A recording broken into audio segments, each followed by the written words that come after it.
स्वागत है आपका अपने परिवार उड़ान में। मैं नीस आपके साथ भरूंगा उड़ान सफलता की ओर। डियर फ्रेंड्स, आज रोजगार विद अंकित भाटी, जैसा कि हमारी टीम के द्वारा लगातार रोजगार विद अंकित भाटी जो बुक है, उस बुक का जबरदस्त तरीके से एनालिसिस कराया जा रहा है। तो अगर मैं बताना चाहूंगा, इससे पहले हमारी टीम के द्वारा सीरीज 11 तक वीडियो डाल दी गई है। आपने नहीं देखा है तो एक बार जरूर देखिए, प्लेलिस्ट में जाके आप वीडियो को देख सकते हैं। और डियर फ्रेंड्स, मैं बताना चाहूँगा, डिस्क्रिप्शन में जो ये क्लास है, इस क्लास के डिस्क्रिप्शन में आपको वीडियो की लिंक दी गई है, जहाँ से आप देख सकते हैं। अगर कॉन्सेप्ट की बात करें माय डियर फ्रेंड्स, तो वो कॉन्सेप्ट इस किताब में दिया गया है, जिसमें अगर आप देख रहे हैं तो आपको खुद जानकारी होगी। ठीक है, तो एसएससी जीडी का बेसिस कर स्पेशल एसएससी जीडी के लिए किताब तैयार की गई है, और सबसे ज़्यादा अगर आप मार्केट में दिख रहे हैं तो ये किताब बिक रही है। लेकिन डियर फ्रेंड्स, मैं बताना चाहूँगा, किताब क्या होगा आप लेने के बाद, ठीक है, कुछ ही लोग होते हैं जो किताब को पूरी तरीके से पढ़ पाते हैं। लेकिन डेली अगर आप हमारे चैनल से जुड़े हैं तो डेली आपको मैं बताना चाहूँगा 25 क्वेश्चंस का एनालिसिस कराया जा रहा है, और 25 के साथ मैं बताना चाहूँगा जो उसके साथ क्वेश्चंस होते हैं उनका क्या कराया जाता है, एनालिसिस कराया जाता है, तो जिसमें आपको लगता भी नहीं और आपको जानकारी भी पूरी हो जाती है। तो समय का नुकसान ना करते हुए सबसे पहले हम क्वेश्चन पर बात करेंगे, और अगर चैनल पर नए हैं तो चैनल को ज़्यादा से ज़्यादा शेयर और सब्सक्राइब कीजिएगा। चलिए, पहला क्वेश्चन है और शुरू करेंगे कि हो चुका आगाज रण का युग बदलने की तैयारी है। हो चुका आगाज रण का युग बदलने की तैयारी है, इतिहास वही दोहराएगा, संघर्ष जिसका जारी है। पहले क्वेश्चन की बात करें कि उत्तरी भारतीय मैदानों को दलदल पट्टी को किस नाम से जाना जाता है। तो जो उत्तरी भारत में, अगर बात करें उत्तरी भारत में जो मैदानी भाग होता है, जो दलदल होता है, उस दलदल पट्टी को किस नाम से जाना जाता है माय डियर फ्रेंड्स, तो तराई के नाम से जाना जाता है। किस नाम से जाना जाता है? तराई के नाम से जाना जाता है। अब बात करते हैं इसके एनालिसिस पे, और एनालिसिस पे विशेष कर ध्यान दीजिएगा दोस्तों। बात करते हैं उत्तरी भारतीय मैदानों की दलदली पट्टी को क्या कहा जाता है? तराई क्षेत्र कहा जाता है। यह क्षेत्र जो पड़ता है पश्चिम में यमुना नदी से लेकर और पूरब में ब्रह्मपुत्र नदी तक फैला है। ठीक है, तो यमुना से आपका स्टार्ट होता है पश्चिम का किनारा यमुना तक, और पूरब में ब्रह्मपुत्र नदी तक।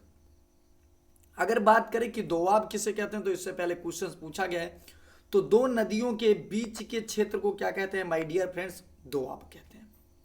भारत में दोआब क्षेत्र गंगा और यमुना नदी के बीच के क्षेत्र को बोला जाता है। तो जो भारत का दोआब है उसे क्या बोला जाता है भैया? गंगा एवं यमुना नदी के बीच के क्षेत्र को कहा जाता है। बांगर वह क्षेत्र होते हैं जो बाढ़ के मैदानों से से अधिक भूमि पर स्थित होते हैं, जो अधिक भूमि पर स्थित होते हैं। इस क्षेत्र में मिट्टी में रेत व कंकड़ पाए जाते हैं। किसमें? जो बांगर क्षेत्र होता है। तो बांगर क्षेत्र में क्या पाए जाते हैं? रेत व कंकड़ पाए जाते हैं। अगर बात करें खादर क्या होता है माय डियर फ्रेंड्स, तो खादर निचले क्षेत्र जो एक नदी के बाढ़ क्षेत्र होते हैं, और जो आमतौर पर बाढ़ग्रस्त बेगा क्षेत्र की तुलना में अपेक्षाकृत संकीर्ण होते, मतलब कम होते। चलिए अगले क्वेश्चन की बात करते हैं, थोड़ा सा जुकाम की वजह से। अगर बात करें 157 नंबर क्वेश्चन पर जबरदस्त तरीके से पहुंच चुके हैं, और एक बार कहना चाहूंगा जोश बना के रखिए दोस्त, आपका नहीं तो फिर किसका। ठीक है, एक बार कहना चाहूंगा कि रख हौसला वो मंजर भी आएगा, और प्यासे के पास चलकर समंदर भी आएगा। कि रख हौसला वो मंजर भी आएगा, और प्यासे के पास चलकर समंदर भी आएगा। कि थक कर ना बैठे मंजिल के मुसाफिर, कि थक कर ना बैठे मंजिल के मुसाफिर, मंजिल भी मिलेगी और मिलने का मजा भी आएगा। तो चैनल को ज़्यादा से ज़्यादा सब्सक्राइब जरूर कर लीजिएगा, ताकि मोटिवेशन आपको मिलता रहे डियर फ्रेंड्स। और मैं बताना चाहूँगा, आपको हमको मिल के पॉजिटिव चीज़ों को फैलाना है। ठीक है, निम्न में से कौन सा शास्त्रीय नृत्य की एक शैली नहीं है? तो आपको पता है कथकली होता है, कथक होता है, कथकली केरला, कथक आपके उत्तर प्रदेश का होता है, उड़ीसी जो होता है उड़ीसा का होता है। लेकिन ये कालबेलिया कोई नृत्य नहीं है। ठीक है, कालबेलिया कोई शास्त्रीय नृत्य नहीं है। चलिए अगले क्वेश्चन पर बात करते हैं दोस्तों। चलिए दोस्तों, अगले क्वेश्चन की अगर बात करें तो कालबेलिया राजस्थान का एक प्रसिद्ध लोक नृत्य है, ना कि शास्त्रीय नृत्य। अब कथक का तो पहले मैं बता चुका हूं, उत्तर प्रदेश का होता है कथकली केरला। अगर बात करें उड़ीसी कहाँ का नृत्य है, तो उड़ीसी आपका उड़ीसा का शास्त्रीय नृत्य है। अगर आपसे पूछे कि कुचिपुड़ी कहाँ का नृत्य होता है, तो कुचिपुड़ी कहाँ का होता है? आंध्र प्रदेश का। इसके बाद अगर आपसे पूछे अगला क्वेश्चन 158 नंबर की बात करते हैं, निम्नलिखित में से कौन सा कौन सी भारत में हिमालय की सबसे ऊंची पर्वत चोटी है? तो भारत में स्थित सबसे ऊंची चोटी पूछी जा रही है, तो ये कौन है? कंचनजंगा।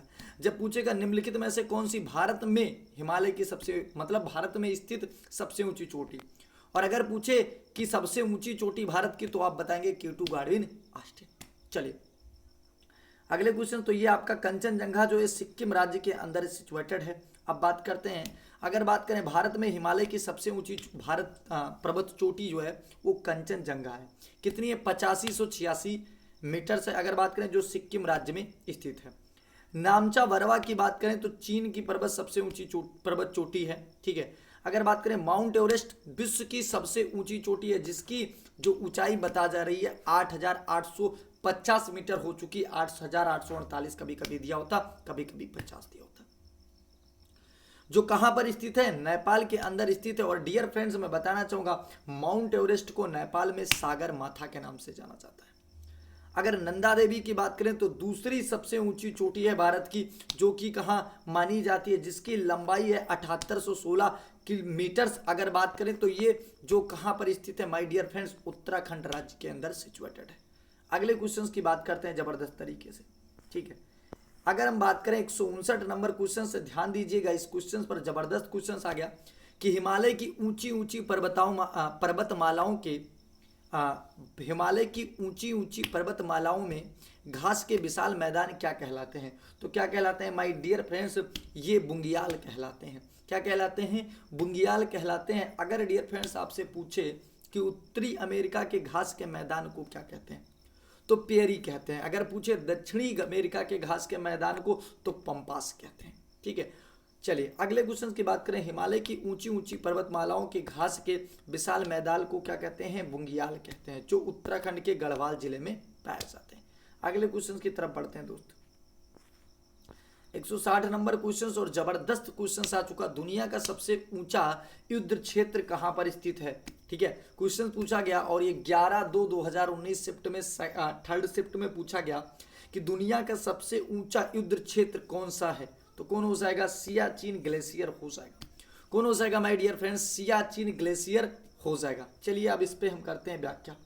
चलिए डियर फ्रेंड्स, मैं बताना चाहूँगा डियर फ्रेंड्स कि थोड़ा सेहत खराब होने की वजह से आपको वीडियो में थोड़ा बहुत आवाज़ में दिख रहा होगा, लेकिन माय डियर फ्रेंड्स इससे पहले जितने भी तुम क्लास देख रहे हो ना, तुम्हें SSCGD वाला जोश होना चाहिए दोस्त, ठीक है। तुम सेना में जा रहे हो, ठीक है, धुआं धुआं करो पेपर की। अगर बात करें हिमालय की सबसे बाहरी श्रृंखला क्या कहलाती है? शिवालिक कहलाती है।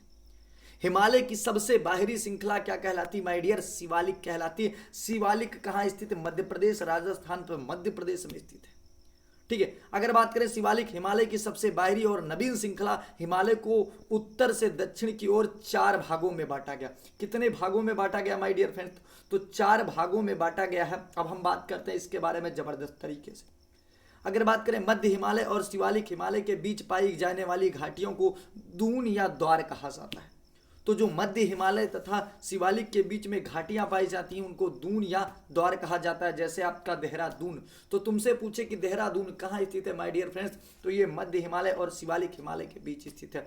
अगर पूछे हरिद्वार, तो दून और द्वार अगर कहे, ठीक है, तो क्या कहा जाता है? दून और द्वार कहा जाता है। अगर बात करें शिवालिक पर्वत के निचले भाग को तराई कहते हैं। क्या कहते हैं माय डियर फ्रेंड्स? शिवालिक पर्वत के निचले भाग को क्या कहते हैं? तराई कहते हैं। अगर हम बात करें, ठीक है, इसकी ऊंचाई कितनी है शिवालिक पर्वत की? तो 850 मीटर से लेके 1200 मीटर तक। पीर पंजाल पर्वतमाला की बात करें तो हिमालय की एक पर्वतमाला है जो भारत के हिमाचल प्रदेश और जम्मू कश्मीर में फैली हुई है, ठीक है। काराकोरम दर्रा भी आपका कहाँ स्थित है? तो जम्मू कश्मीर राज्य में स्थित है।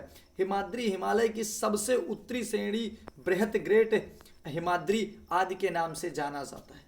अगर बात करें हिमाद्री हिमालय की सर्वोत्तम पर्वत श्रेणी है। चलिए अगले क्वेश्चंस की बात करते हैं। जबरदस्त क्वेश्चंस आ चुका है। क्वेश्चंस पूछा गया आपसे माय डियर फ्रेंड्स, और एक बार कहना चाहूंगा कि हो गई है पीर पर्वत सी पिघलनी चाहिए, फिर हिमालय से कोई गंगा निकलनी चाहिए, और सिर्फ हंगामा खड़ा करना मेरा मकसद नहीं, मेरी कोशिश है कि ये सूरत बदलनी चाहिए। चलिए अगले क्वेश्चंस की बात करते हैं डियर फ्रेंड्स। सौरमंडल की खोज किसने की? तो तो सौरमंडल की खोज की थी कोपरनिकस ने। अगर बात करें सौरमंडल की खोज कोपरनिकस ने 1543 ईस्वी में की। अगर बात करें न्यूटन ने गुरुत्वाकर्षण के गति सिद्धांत का नियम दिया। और भारत की खोज किसने की, गलत हो जाएगा। भारत में आने के लिए समुद्री मार्ग की खोज वास्को डी गामा ने की 1498 ईस्वी में। कहां पहुंचा था सबसे पहले, तो कालीकट में पहुंचा था।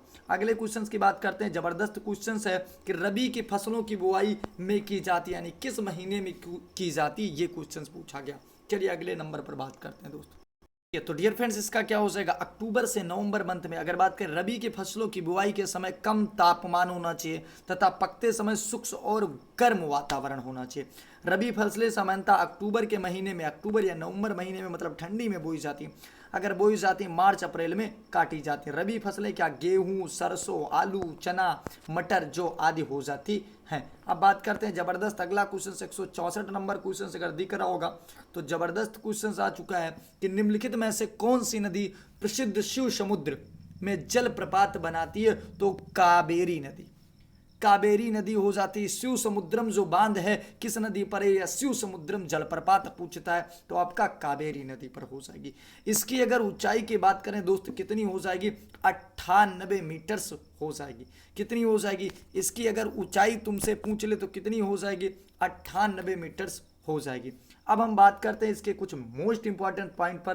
क्या है, अगर बात करें इस पर स्थापित जल विद्युत ग्रह एशिया का प्रथम जल विद्युत ग्रह है। तो एशिया का जो प्रथम जल विद्युत ग्रह है वो किस नदी पर बनाया गया, तुम बताओगे, कावेरी नदी पर। ठीक है, जिसकी स्थापना कब हुई, 1902 ईस्वी में हुई, कर्नाटक में हुई थी। काली सिंध, अगर बात करें काली सिंध नदी भारत, ठीक है, कि मध्य प्रदेश और राजस्थान में बहने वाली नदी है, जिसका उद्गम कहां से होता है, विंध्याचल पर्वत से होता है। चलिए अगले क्वेश्चन की बात करते हैं। बात करते हैं तुंगभद्रा की। तो यह पश्चिम घाट के गूंगामण नामक स्थान से निकलती है। तुंगभद्रा कहां से निकलती बाबू, तो अगर बात करें तो गूंगामण नामक स्थान से निकलती है। यह नदी कर्नाटक और आंध्र प्रदेश राज्य में बहती कौन सी नदी, तुंगभद्रा नदी। ठीक है, यह नदी आंध्र प्रदेश के कृष्णा नदी में मिल जाती, कौन सी नदी, तुंगभद्रा की बात कर रहे हैं। अगर कृष्णा नदी की बात करें तो पश्चिमी घाट के महाबलेश्वर से निकलती है, या दक्षिण पूर्व में राज्य महाराष्ट्र, कर्नाटक, तेलंगाना, आंध्र प्रदेश में बहती हुई बंगाल की खाड़ी के निकट गिरती है। चलिए अगले क्वेश्चन पर बात करते हैं दोस्तों।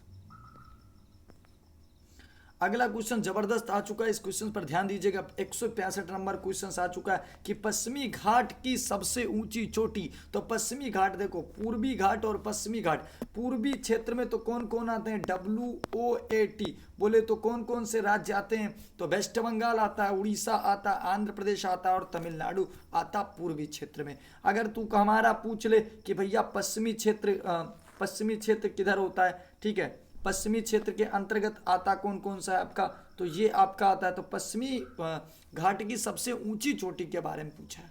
ठीक है, सबसे ऊंची चोटी के बारे में पूछा तो क्या हो जाएगा तुम्हारा, अन्नामुडी हो जाएगा। चलिए अगले क्वेश्चन पर बात करते हैं। जबरदस्त क्वेश्चन एकदम आ चुका है तुम्हारे लिए। मैं बताना चाहूंगा, एक बार कहना चाहूंगा कि इंद्रधनुष यूं ही नहीं बनते, मौसम बरसात चाहिए। इंद्रधनुष यूं ही नहीं बनते, मौसम बरसात चाहिए। और कोशिशें यूं ही रंग नहीं लाती, जोश और जज्बात चाहिए। चलिए अगले क्वेश्चंस की बात करते हैं। धुआं धुआं पश्चिमी घाट की सबसे ऊंची चोटी अन्नामुडी, जो केरल राज्य में स्थित है। तुमसे पूछे अन्नामुडी कहां पर स्थित है, केरल राज्य में स्थित है, जिसकी ऊंचाई लगभग 2995 मीटर है। अगर डोडा बेटा की बात करें तो डोडा बेटा पूर्व एवं पश्चिम घाट के पर्वत नीलगिरी पर्वत यहाँ मिलते हैं, जिसकी सर्वोच्च चोटी क्या है, डोडा बेटा। तो तुमसे पूछे नीलगिरी पर्वत की सबसे ऊंची चोटी डोडा बेटा। ठीक है, दक्षिण भारत की दूसरी सबसे सर्वोच्च शिखर कौन सा हो जाएगा, ये आपका हो जाएगा डोडा बेटा। अगर उड़ीसा का सर्वोच्च शिखर पूछ ले तुमसे तो महेंद्रगिरी हो जाएगा 1490 मीटर। कितने मीटर से, 1490 मीटर हो जाएगा उड़ीसा का सर्वोच्च शिखर महेंद्रगिरी, 1490 मीटर का। चलिए अब बात करते हैं जबरदस्त तरीके से 166 नंबर क्वेश्चन, निम्नलिखित में से किस राज्य में जनसंख्या सबसे अधिक, ये तुमसे पूछेगा लूलू वाला क्वेश्चन। तो सबसे ज्यादा उत्तर प्रदेश की। अगर सबसे कम तुमसे पूछ ले कि जनसंख्या कहाँ की, तो तुम बताओगे सिक्किम की। अगर पूछे सबसे ज्यादा क्षेत्रफल किसका, राजस्थान का। अगर पूछे सबसे कम क्षेत्रफल किसका, तो गोवा का। चलिए, तटीय उड़ीसा का प्राचीन नाम क्या होगा, तो कलिंग था। कलिंग का युद्ध कहां पर, उड़ीसा के क्षेत्र। उड़ीसा का प्राचीन नाम क्या था माय डियर, कलिंग था। क्या था, कलिंग था। प्राचीन काल में इस राज्य को मध्यकाल से ही उड़ीसा नाम से जाना जाता था, जिसे आधिकारिक रूप से 4 नवंबर 2011 को, कब, 4 नवंबर 2011 को उड़ीसा नाम से क्या कर दिया गया, परिवर्तित कर दिया गया। पहले इसको उड़ीसा होता था, अब हो गया ओडिशा। ठीक है, तो ये चेंजेस हो गए हैं। चलिए, अब बात करते हैं खाना देश क्या, तो महाराष्ट्र और मध्य प्रदेश के कुछ हिस्सों को जाना जाता है खान देश के बारे में। अगर बात करें कामरूप, तो असम राज्य का एक जिला है कामरूप। अगले क्वेश्चंस की बात करते हैं, जबरदस्त क्वेश्चंस 168 नंबर पर ध्यान दीजिएगा। चलिए दोस्त, अगले क्वेश्चन पर बात करते हैं, भारत का प्रायद्वीपीय पठार किस भूभाग का हिस्सा है, तुमको पता होगा गोंडवाना लैंड का हिस्सा है। जो भारत का प्रायद्वीपीय भाग है, बोले तो नीचे वाला, जहां आज हिमालय पर्वत है, वहां क्या था, तेथिस नामक सागर था। अगर बात करें भारत का प्रायद्वीपीय पठार गोंडवाना लैंड का भूभाग है। किसका है, गोंडवाना लैंड का। या राजस्थान से कुमार आंतरिफ, ठीक है, 17 किलोमीटर तथा गुजरात से पश्चिम बंगाल 14 किलोमीटर तक फैला हुआ है। क्या आपका, ये गोंडवाना भूमि। नर्मदा नदी का भर्षण इस प्रकार के दो भागों में बांटती है, मध्यवर्ती अथवा दक्कन का पठार। चलिए अगले क्वेश्चन पर बात करते हैं दोस्त। चलिए दोस्तों, जबरदस्त क्वेश्चन आ चुका है, इस क्वेश्चन पर ध्यान दीजिएगा। निम्नलिखित नदियों में से किसे दक्षिण गंगा कहा जाता है, किसे दक्षिण गंगा भी कहा जाता, तो गोदावरी नदी। अगर गोदावरी का उद्गम पूछे तो कहां से होता, महाराष्ट्र के नासिक से होता है। अगर पूछे कि महाराष्ट्र के नासिक के बाद कहां जाती, तो मध्य प्रदेश में जाती, और मध्य प्रदेश के बाद कहां जाती, गुजरात के अंदर जाती। यानी 3 राज्यों से होकर बहती आपकी गोदावरी नदी। अगर पूछे कि दक्षिण की गंगा किसे, गोदावरी को। वृद्ध गंगा किसको, गोदावरी को। अगर गोदावरी नदी की बात करें तो प्रायद्वीपीय भारत की सबसे लंबी नदी मानी जाती है, 1465 किलोमीटर इसकी लंबाई है। अगर बात करें माय डियर, यह पश्चिमी घाट के नासिक पहाड़ियों के तंबकेश्वर गांव से निकलती है। अगर बात करें, इसे बूढ़ या बूढ़ी गंगा के नाम से भी जाना जाता है। चलिए दोस्त, अगले क्वेश्चंस की बात करते हैं। 170 नंबर पर पहुंच चुके हैं, और एक बार मैं कहना चाहूंगा, अगर इससे पहले 11 सीरीज डाली गई है, उस सीरीज को अगर आपने नहीं किया इतने ही जबरदस्त जोश के साथ, इससे भी ज्यादा जोश के साथ वो वीडियो कराए गए हैं, तो उसको जरूर देखिए। चलिए, अगर बात करें, नागा अर्जुन सागर बांध कौन सी नदी पर बनाया गया, बाबू, कृष्णा नदी पर। और मैं बता दूं कि जब समय किसी भी परीक्षा में कम कर दिया जाए ना, तो उसमें किसका रोल बढ़ जाता, तुम्हारे जीएस और हिंदी का रोल इसमें बढ़ेगा, क्योंकि मैथ का कैलकुलेशन तुम्हें नानी याद दिलाएगा। ठीक है, अगर तुम्हारा जबरदस्त कितने भी होंगे तो भाई कितना हो जाएगा तुम्हारा, 15। हाँ, बट कॉन्सेप्ट क्लियर है, तो 15 से तुम्हारा कितना हो जाएगा, 15 प्लस रहे, बस बहुत बढ़िया। तुम्हें हर सब्जेक्ट में 15 प्लस करना, ये टारगेट लेके चलना। बात करें, नागा अर्जुन सागर बांध कृष्णा नदी पर बनाया गया है, जिसकी ऊंचाई 124 मीटर है, जो गुंटूर जिला के आंध्र प्रदेश, और मैं बात करूं नालगेंडा जिले तेलंगाना में स्थित है, जिसे 1966 ईस्वी में बनाया गया। अगर महानदी पर बात करें तो हीराकुंड बांध किस नदी पर है, तो हीराकुंड बांध महानदी पर। अगर तुमसे पूछे भांगड़ा नागल बांध, ठीक है, भाखला नागल बांध अगर पूछे तो किस नदी पर हो जाएगा, सतलज नदी पर हो जाएगा। ठीक है, सतलज पर। अगर तुमसे पूछे, ठीक है, कि कावेरी नदी पर, तो मेट्टूर बांध किस नदी पर है, कावेरी नदी पर स्थित है। चलिए अगले क्वेश्चंस की बात करते हैं जबरदस्त तरीके से। ठीक है, थोड़ा जोश जरूरी है, क्योंकि बिना जोश के थोड़े भी शब्द में कभी कभी हो जाता, लेकिन क्या करें, जोश जरूरी है आपका। ठीक है, इतनी रात को तुम पढ़ रहे हो, एक बार कहना चाहूँगा कि रातों को जाग कर अभी हासिल तो कुछ नहीं हुआ। कह दीजिएगा कि रातों को जाग कर अभी हासिल तो कुछ नहीं हुआ, लेकिन सिलसिला यही रहा तो इतिहास हमारा भी होगा। चलिए दोस्तों बात करते हैं भूमि और समुद्री हवा किस कारण से होती है। भूमि और समुद्री हवा किस कारण से होती है? संवहन। ठीक है, अगर बात करें भूमि और समुद्री हवा संवहन प्रक्रिया के कारण से होती हैं। सौर विकिरण की वजह से दिन में तापमान बढ़ता है, गर्मी का संवहन की वजह से। ठीक है, चलिए अगला क्वेश्चन 172 नंबर तुमको दिख रहा होगा। 2011 का जनगणना उठा के फेंक रहा क्वेश्चन। 2011 की जनगणना के अनुसार किस राज्य की साक्षरता दर, मतलब शिक्षित लोग, वही राज्य जहां हाथी को क्या किया, बम से खवा दिया गया। ठीक है, क्या करा दिए, बम खिलवा दिए, तो वही राज्य आपका हो जाएगा। साक्षरता दर की बात करें 2011 की जनगणना के अनुसार, ठीक है, क्या कर दिया गया था, बम डाल के उसको खिला दिया गया था, तो केरल राज्य है। अगले क्वेश्चंस की बात करते हैं दोस्त। चलिए दोस्त जबरदस्त क्वेश्चन आ चुका है कि निम्नलिखित में से कौन सा देश ब्रिक्स की बात की जा रही, ब्रिक्स समूहकरण का सदस्य नहीं है, तो भैया कहाँ से केन्या आएगा।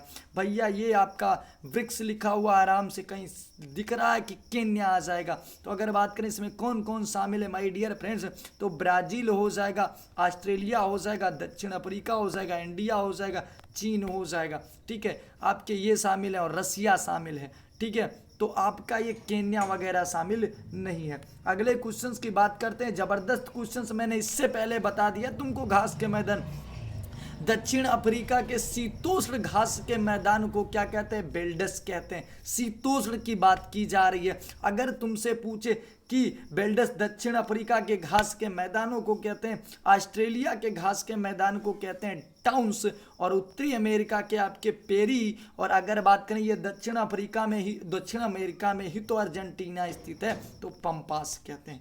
क्या कहते हैं, पंपास कहते हैं। चलिए अगले क्वेश्चंस की बात करते हैं। 175 नंबर क्वेश्चन है, जबरदस्त।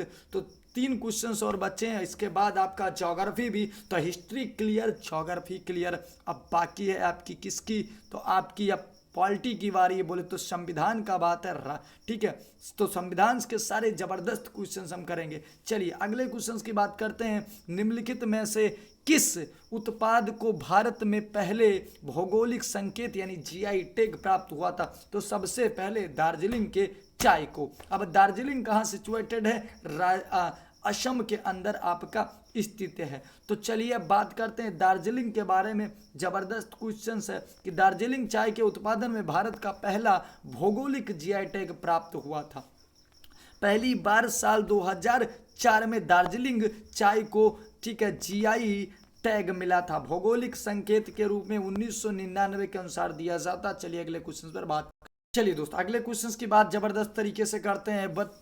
अगला क्वेश्चन डोडा बेटा की बात कर रहा है। डोडा बेटा निम्नलिखित में से किस पर्वत श्रृंखला का सर्वोच्च शिखर, तुम बोलोगे नीलगिरी, नीला नीला डोडा बेटा। अगर बात करें पूर्वी घाट और पश्चिमी घाट के पर्वत नीलगिरी पर्वत श्रृंखला में मिलते हैं, जिसका सर्वोच्च शिखर डोडा बेटा कहलाता है। अगर हम बात करें अरावली पर्वत का सर्वोच्च शिखर का क्या नाम है, तो तुम कहोगे क्या नाम है अरावली पर्वत का, तो वो आपका हो जाएगा, ठीक है, अबू पर्वत की पहाड़ियां, ठीक है, का तो गुरु शिखर हो जाता है। सतपुड़ा पर्वत श्रृंखला की सर्वोच्च शिखर है धूपगढ़। क्या नाम है, धूपगढ़, जो पंचमढ़ी के निकट स्थित है। अगले क्वेश्चंस की बात करते हैं। जबरदस्त क्वेश्चन 157 नंबर है, 177 नंबर है। यूनेस्को की विश्व धरोहर सूची में स्थान बनाने वाला पहला भारतीय शहर कौन सा है, तो शहर की बात करें अहमदाबाद हो जाएगा। यूनेस्को के विश्व धरोहर की सूची में अहमदाबाद पहला स्थान बनाने वाला भारतीय शहर है, जो कहाँ स्थित है, गुजरात राज्य के अंदर स्थित है। अब लास्ट क्वेश्चन है ज्योग्राफी, यहाँ से होगी द एंड, और शुरू करेंगे हम क्या, कॉन्स्टिट्यूशन, बोले तो संविधान के क्वेश्चन शुरू करेंगे, जिससे सबसे ज्यादा क्वेश्चन तुम्हारे पेपरों में धुआं होंगे। इसके बाद आपका हिंदी का किताब सारी तैयार कर ली गई पूरी तरीके से, तो तुम भी तैयार रहो जबरदस्त तरीके से एनालिसिस करने के लिए। ठीक है, अगर बात करें 178 नंबर क्वेश्चंस की, क्या क्वेश्चंस पूछा गया, भारत के किस राज्य में संघाई महोत्सव, वाह भाई वाह, संघाई महोत्सव पीछा नहीं छोड़ेगा, मणिपुर राज्य में स्थित है। अगर बात करें संघाई त्योहार प्रतिवर्ष मणिपुर राज्य में मनाया जाता है। 21 से 30 नवंबर तक मणिपुर त्योहार मनाया जाता है।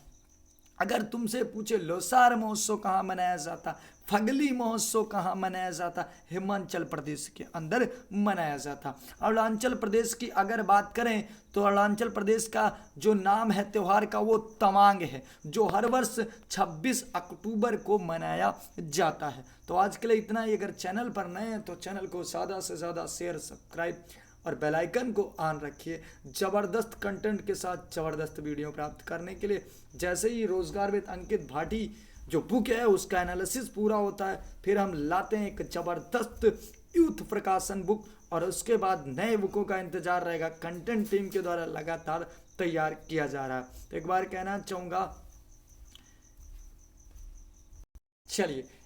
चाहूँगा कि माना अगम अगाध सिंध है संघर्षों का पार नहीं, कि माना अगम अगाध सिंध है संघर्षों का पार नहीं, किंतु डूबना मझधारों में साहस को खुदकार नहीं, साहस को स्वीकार नहीं। जय हिंद, जय भारत, जय उड़ान, कर बजे उड़ान।